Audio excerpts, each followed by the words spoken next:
Value in healthcare is a critically important concept. While it often focuses on short-term efficiency, which is important to create a sustainable system, it must focus on the patient and the outcomes that are important to them.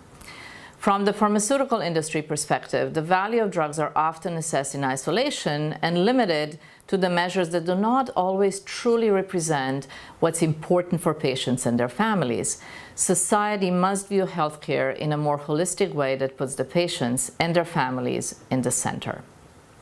We at Roche are driven by our vision that we must do now what patients need next, and as such try to develop solutions that, in addition to fulfilling the standards for the regulators and payers around the world, we collect and communicate the data that are important to patients. For example, in multiple sclerosis, one of the important measures for patients is how well they can control their fatigue. This affects how they function every day, how independent they can be, and how productive they are.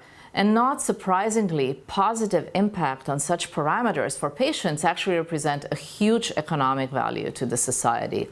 We collect such data in all our MS trials and communicate the outcomes to all the stakeholders. And we hope that such data will soon be accepted as a relevant measure by the regulators and payers around the world.